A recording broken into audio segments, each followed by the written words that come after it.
Selamat pagi, selamat siang, selamat sore, selamat malam para pembelajar yang budiman. Dari kami, tim TSSI PPL Polri, Ahmad Subagio, Alexander Bukit, Rusli Simanjuta, mengucapkan Assalamualaikum warahmatullahi wabarakatuh. Selamat bertemu kembali dengan kami. Berharap semuanya dalam keadaan sehat walafiat. Amin. Baik saudara sekalian, kita nggak terasa sudah pada pertemuan yang ke-8, melanjutkan pada pertemuan sebelumnya, pertemuan ke-7, ya, risk mitigation. Oke, kali ini kita akan membahas mengenai pemantauan risiko. Jadi kalau kita lihat, kita sudah melangkah cukup jauh, dari mulai komunikasi dan konsultasi, penetapan konteks, identifikasi risiko, perlakuan risiko, evaluasi risiko, analisis risiko, ya, dan pemantauan risiko. Oke, untuk menyikat waktu, kita coba lanjutkan kembali, namun berharap semuanya masih ingat ya dengan beberapa pertemuan sebelumnya, bagaimana kita menemukan suatu risiko, kemudian kita melakukan analisis, mengukur, dan kemudian menentukan level risiko kita, lalu kemudian kita menentukan beberapa langkah untuk mengendalikan risiko tersebut atau kita sebut dengan risk mitigation. Oke, saudara sekalian, kita fokus sekarang ke pemantauan risiko. Jadi setelah kita menemukan dan kemudian kita sudah melakukan analisis, langkah-langkah mitigasi yang sudah kita siapkan sebelumnya, pada langkah berikutnya adalah memantau dan memastikan semua rencana yang sudah kita buat, terutama yang sudah masuk dalam RKAP, dalam rencana action kita, bisa terlaksana, bisa terrealisasi sesuai dengan yang kita rencanakan, dan harapannya adalah nanti di akhir periode, pada periode tahun buku yang berjalan, sudah menunjukkan adanya penurunan risiko. Oke, bagaimana langkah-langkah pemantauan risiko ini dilakukan? Sebaiknya perusahaan memiliki sistem manajemen risiko, ya, untuk bisa memantau tingkat risiko dan memudahkan telah waktu terhadap posisi risiko dan penyimpangan terhadap limit. Pemantauan harus sering, akurat, tepat waktu, informatif, dan ditujukan kepada individu yang sesuai guna memastikan tindak lanjut jika diperlukan. Jadi ketika kita memantau risiko, kita memastikan bahwa langkah-langkah dijalankan. Kemudian apabila ada temuan-temuan, apakah risiko berubah yang mestinya kita bisa tekan untuk menuju pada risiko yang lebih rendah, baik dari sisi probability maupun impact-nya, dampaknya. Tapi ketika kemudian ada terjadi penyimpangan dan justru membesar, maka diperlukan tindakan dan rencana aksi yang lebih komprehensif atau dilakukan treatment yang lebih extraordinary. Oke, saudara sekalian, kita kembali kepada tujuan pemantauan. Yang pertama adalah kita bisa mendapatkan lesson learn atau pembelajaran, ya, dan analisis dari peristiwa-peristiwa yang terjadi dan adanya kecenderungan-kecenderungan yang akan terjadi di masa yang akan datang. Kemudian yang kedua, terdeteksi perubahan dalam lingkup internal maupun eksternal, termasuk perubahan risiko itu sendiri yang memerlukan perubahan atau revisi perlakuan risiko atau bahkan perubahan terhadap prioritas risiko. Ya, jadi bisa jadi risiko yang berada pada posisi tertinggi bisa berubah ketika dia mengalami perlakuan khusus dan kemudian turun, dan kemudian ada prioritas baru, maka itu bisa terjadi kalau pemantauan dilakukan secara efektif.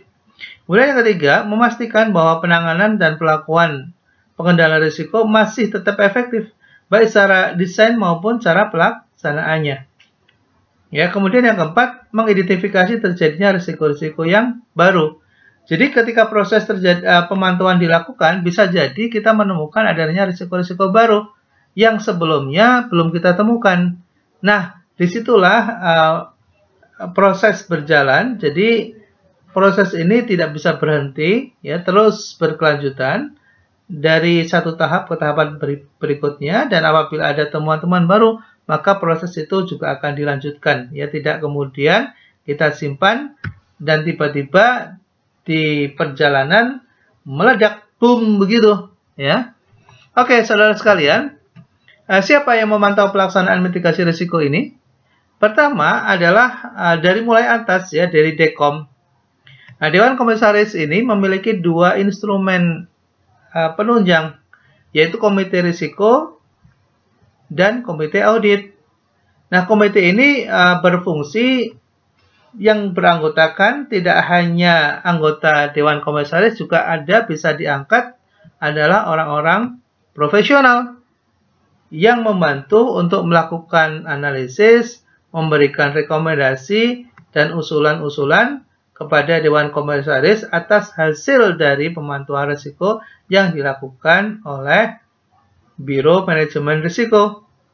Begitupun Komite Audit. Komite Audit ini juga akan ikut mensupport pelaksanaan dari manajemen risiko itu sendiri, dan nanti akan ikut memantau bagaimana mitra strategisnya, yaitu internal audit dari perusahaan, akan memberikan informasi dan memberikan progress report kepada komite audit terkait dengan pelaksanaan dari manajemen risiko itu sendiri. Kemudian kita lihat selain Dekom, tentunya dari manajemen, pihak manajemen, ada dua fungsi yang akan membantu manajemen untuk bisa ikut memantau, yaitu Biro Manajemen Risiko sendiri yang diangkat oleh CEO, yang diangkat oleh BOD, ya, dan kemudian internal audit, ya, sebagai salah satu biro yang independen yang melakukan dan memastikan bahwa seluruh aktivitas rencana bisnis dijalankan, ya. Dan ini bisa membantu untuk melakukan pemantauan secara internal terkait dengan pelaksanaan dan rencana mitigasi risiko, ya. Dan kemudian terlebih lagi adalah risk owner, yaitu unit-unit kerja yang memang yang bersangkutan adalah sebagai pelaksana dari risiko itu sendiri dan bagaimana dia bisa mengendalikan dirinya. Nah, tentunya dia nggak akan bisa bekerja secara efektif tanpa ada pantauan dari pejabat struktural. Artinya para atasan langsung juga secara melekat melakukan pengawasan terhadap unit-unit kerja dalam mengendalikan risiko. Demikian, ya. Kita lanjutkan lagi. Kalau kita lihat contoh di sini ada struktur organisasi sebagai sebuah gambaran. Barangkali para pembelajar yang budiman belum sempat atau mungkin terlewatkan bagaimana sebuah struktur terbangun, seluruh organisasi terbangun yang komplain terhadap risiko dan komplain terhadap kepatuhan dan governance. Kita bisa lihat di sini Dewan Komisaris dia dibantu oleh komite, ya, ada komite audit, ada komite remunerasi, ada komite pemantau risiko. Kemudian selain itu ada komite eksekutif dan risk capital komite yang membantu dari CEO. Oke. Kemudian dari struktur organisasi itu sendiri, ya, dari mulai direktur komersial, direktur retail, misalnya direktur operasi. Nah, semua yang ada di sini adalah merupakan bagian dari unit-unit kerja di bawahnya yang menjadi risk owner dari seluruh hasil temuan identifikasi risiko itu. Nah, ini ada satu divisi yang melakukan review, ya, terhadap risk yang secara khusus ini bisa dibentuk untuk membantu bagaimana concern dari bisnis, dari core bisnisnya ini bisa terjaga. Ini hanya contoh untuk lembaga keuangan, ya. Jadi lembaga keuangan ini sangat concern terhadap risiko sehingga dari Dewan Komisaris yang tentunya menjadi wakil dari para pemegang saham juga dibantu oleh komite, ya. Oke, next kita lihat struktur ini komplain ya terhadap risk awareness. Nah, kemudian saudara sekalian, ini contoh dari peran audit internal dalam proses IRM, ya. IRM itu apa sih? Oh, IRM itu Enterprise Risk Management, jadi manajemen risiko bisnis. Nah, di sini internal audit atau kita sering sebut dengan EI, ya. EI ini melakukan identifikasi dan mengevaluasi risiko dan memberikan kontribusi terhadap peningkatan pengelolaan risiko. Karena EA atau internal audit ini dia bisa memiliki kewenangan untuk melakukan pemeriksaan dan sekaligus memantau sejauh mana rencana mitigasi risiko dilaksanakan. Ya, tentunya ini atas mandat dari komite maupun mandat dari CEO sendiri sebagai sebagai salah satu top management yang memiliki tanggung jawab penuh terhadap pengelolaan bisnis perusahaan. Kemudian selain mengidentifikasi juga memantau dan mengevaluasi efektivitas sistem manajemen risiko. Kemudian yang ketiga, mengevaluasi eksposur risiko terkait dengan tata kelola, operasi, dan sistem informasi organisasi. Oke, saudara sekalian, para pembelajar yang budiman, kita lanjutkan ya, peran audit internal di dalam IRM, di dalam Enterprise Risk Management ini, dia sebagai edukator, sebagai fasilitator risiko juga, sebagai koordinator kegiatan proses, sebagai integrator, sebagai evaluator. Jadi kalau ada perusahaan yang tidak memiliki internal audit, maka tentunya bicara tentang implementasi risk management akan menjadi sangat sulit. Jadi prasyarat utama untuk bisa menjalankan risk management ya secara baik dibutuhkan adanya internal audit, karena ini yang akan menjaga, yang akan memastikan bahwa proses dari manajemen risiko itu berjalan secara efektif gitu ya.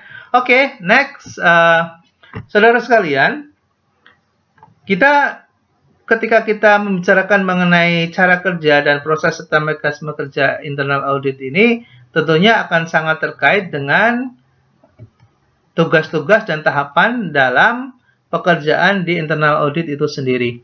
Ya, ini sebetulnya kalau kita bahas bisa cukup panjang, namun berharap dengan adanya gambar ini kita bisa mendapatkan gambaran apa saja langkah-langkah yang dilakukan oleh internal audit dalam melaksanakan pekerjaannya. Dari mulai pemahaman ekspektasi, penilaian risiko, kemudian ada perencanaan dari audit sendiri, kemudian pelaksanaannya, dan kemudian ada komunikasi hasil audit dan pengendalian mutu. Ya, ini audit yang berbasis pada risiko. Jadi kalau internal audit kita belum menjalankan dan menjadikan risk sebagai basis dalam melakukan auditing, tentunya ini belum bisa berjalan secara efektif. Nah, untuk perusahaan-perusahaan, terutama lembaga keuangan yang sudah settle dan berada di bawah otoritas jasa keuangan, biasanya ini sudah otomatis tersedia di dalam struktur organisasi perusahaan. Ya, karena menjadi salah satu mandat dan menjadi mandatori untuk dijalankan, begitu. Oke, kita coba lihat satu persatu. Ya, yang pertama pemahaman ekspektasi. Oke, pertama menjalankan pertemuan ya antara stakeholder internal ya dari Dewan Internal Audit dengan direksi, dengan Dekom, gitu ya. Kemudian di situ membicarakan mengenai ketentuan, SOP dan seterusnya. Kemudian rencana kerja dan sebagainya. Yang di situ ada satu pemahaman mengenai adanya misi bersama untuk meningkatkan value perusahaan, gitu ya. Oke, kemudian melakukan penilaian risiko seperti yang kita sudah bahas sebelumnya, bahwa internal audit bisa membantu untuk melakukan mapping, gitu ya. Kemudian juga bisa lakukan beberapa pertemuan dengan stakeholder internal, kemudian juga bisa melakukan penilaian terhadap risiko secara menyeluruh dan mengaitkan dengan proses bisnisnya, kemudian menentukan prioritas risiko untuk proses bisnis utamanya. Oke, ini adalah tugas dari internal audit yang secara khusus dia mengimplementasikan dan menjalankan audit berbasis risiko. Kemudian perencanaan audit, jadi setelah dilakukan tahapan yang sebelumnya itu perencanaan ya, di sini sudah menyusun mengenai rencana dari audit itu sendiri. Selain menentukan auditinya juga sudah menyusun budgeting, jadwal maupun struktur yang dibutuhkan dalam menjalankan tugas mereka ini. Oke. Seperti proses audit pada umumnya, jadi setelah ada perencanaan, kemudian ada pelaksanaan. Oke, kita nggak akan bahas bagaimana teknik pelaksanaan audit ini, karena ini ada di dalam materi auditing. Oke, next. Ini sebagai gambaran singkat saja bahwa setelah dilakukan pelaksanaan audit, pasti ada komunikasi hasil audit. Oke, setelah itu kemudian ada pengendalian mutu untuk memastikan bahwa seluruh proses dijalankan dengan benar sesuai dengan ketentuan yang ada. Nah, peran audit intern ini dalam enterprise risk management dijelaskan di sini. Peran utamanya apa? Memberikan assurance dan proses manajemen risiko. Jadi memastikan bahwa keseluruhan sistem, kemudian pelaksanaan dan penilaian dijalankan secara benar. Memberikan jaminan untuk itu, ya. Memberikan assurance bahwa risiko telah dievaluasi dengan benar. Jadi seluruh komponen hasil temuan dari identifikasi risiko itu sudah dilakukan evaluasi dengan benar. Mengevaluasi proses manajemen risiko, kemudian mengevaluasi pelaporan risiko yang penting, ya, key risk, kemudian mereview pengelolaan risiko-risiko penting. Ya, peran yang diperkenankan adalah memfasilitasi identifikasi dan evaluasi risiko. Jadi, internal audit bisa memfasilitasi identifikasi dan evaluasi risiko. Yang mengarahkan manajemen dalam merespon risiko, mengkoordinasikan aktivitas IRM, mengonsolidasikan pelaporan risiko, dan memelihara mengembangkan kerangka kerja IRM. Mengembangkan strategi manajemen risiko untuk persetujuan direksi. Nah, ada yang tidak boleh dilakukan, yaitu apa? Menyusun risk appetite, karena ini bukan tugasnya internal audit, ya. Melibatkan diri dalam proses manajemen risiko. Jadi tidak perlu dia sebagai unit kerja atau masuk dalam risk owner. Tapi dia berada di luar karena dia menjadi salah satu evaluator dan sekaligus auditor. Oke, saya kira gambaran singkatnya seperti itu. Nah, sekarang kita lihat contohnya. Hasil dari monitoring yang telah dilakukan, kita sudah ada contoh ya sebelumnya yang berada di real sector dan di financial sector. Ini contoh yang kita sudah kemukakan di awal, baik dari hasil identifikasi yang kita temukan adanya salah satu risiko keuangan di mana ada ancaman terhadap defisit cash flow dari satu perusahaan yang kita jadikan sebagai contoh. Ini adalah risiko tinggi di tahun 2019. Ini contoh ya. Kemudian yang kedua, risiko tidak tertagihnya penerimaan subsidi misalnya. Itu menjadi risiko juga. Nah, ini dipantau dan kemudian dilaporkan. Nah, kita lihat di sini hasil dari pemantauan, ya, jumlah risiko tinggi di triwulan 1 adalah 4. Kemudian di triwulan keempat, berarti di akhir tahun, karena 3 bulan sekali dilakukan evaluasi dan pemantauan, dan kemudian ditemukan menjadi 6, jadi naik. Ya, dari 4 menjadi 6, ada 2 risiko baru yang muncul di risiko tinggi, gitu ya. Nah, risiko sedang, kalau kita lihat, dari 322 menjadi 219, jadi turun. Ada 103 jenis risiko yang turun peringkatnya. Kemudian jumlah risiko rendah dari 137 menjadi 169, naik 32 risiko. Nah, artinya kalau jumlah risiko rendahnya naik, berarti bagus dong, gitu ya. Kalau jumlah risiko sedangnya turun, bagus dong, gitu ya. Tapi kalau risiko tingginya naik, wah itu nggak bagus. ya, berarti pengendalian terhadap risikonya ada yang kurang dan perlu dilakukan evaluasi dan perubahan-perubahan strategi yang diperlukan untuk bisa menekan.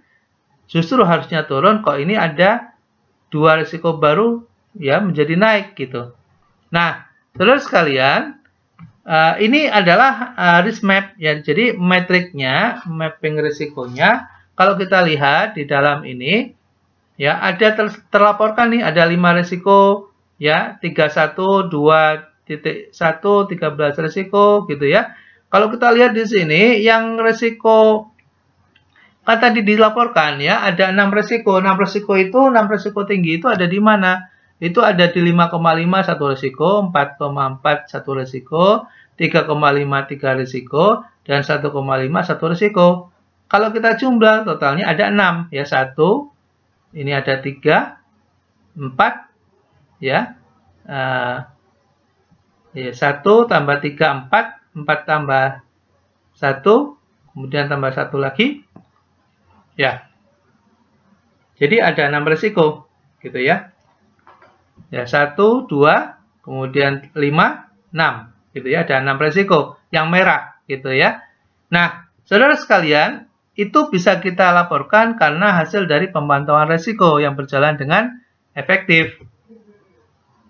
Nah, kalau kita lihat persentasenya, maka yang risiko tinggi ini sekitar 1,52%, ya. Nah, total dari jenis risiko yang terdaftar ya, atau risk registernya ada 394. Ya, kalau kita lihat di sini ada 394. Baik, saudara sekalian, ini sebagai sebuah bentuk contoh risk monitoring template ya. Ini adalah template dari lembar atau kertas kerja monitoring. Di sini nama ini contoh ya. Nama dari auditornya adalah Ahmad Subagio. Objektifnya adalah pengendalian terhadap risiko kredit. Nah, ini kita akan lihat risk register pada nomor 01 yaitu risiko kredit, di mana risk impact-nya adalah 5 dan risk likelihood-nya adalah 5,5. Ya, jadi tinggi. Apa rencana pengendalian yang sudah dilakukan? Melakukan optimalisasi kegiatan lelang, melakukan monitoring dan evaluasi proses penagihan, membentuk tim lelang staff kanwil guna proses akselerasi lelang.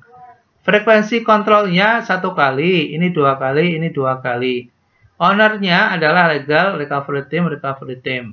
Oke, ini adalah contoh dari template yang digunakan untuk melakukan pemantauan terhadap pelaksanaan risiko. Nah, ini dijalankan atau tidak? Ya, kalau dijalankan berapa kali dalam satu periode pemantauan. Nah, di depan kita sudah ada contoh dilakukan secara triwulanan. Jadi 3 bulan sekali dilakukan evaluasi terhadap pelaksanaan dari rencana mitigasi risiko. Baik, saudara sekalian, saya kira demikian. Kita sudah ada contohnya, tahapannya juga sudah terlihat bagaimana proses pemantauan dilakukan dan pelaporannya sehingga bisa diketahui perkembangan dan kemajuan dari pengendalian risiko yang ada di perusahaan. Nah, sebetulnya Pak, saudara sekalian, para pembelajar yang budiman, di dalam e-learning kita sudah tersedia untuk mengukur pemahaman kita, ada tes ya terhadap tingkat pemahaman kita. Silahkan dilanjutkan, bisa masuk ke www.bagioconsulting.com atau di www.diklat.tssi.com ya. Baik, para pembelajar yang budiman, kita sampai di sini dulu tentang pemantauan risiko, dan terima kasih atas segala atensi dan perhatiannya, kesediaannya untuk tetap belajar dan semangat. Sehat selalu, berharap dan berdoa selalu dalam lindungan Allah Ta'ala. Terima kasih sekali lagi. Assalamualaikum warahmatullahi wabarakatuh.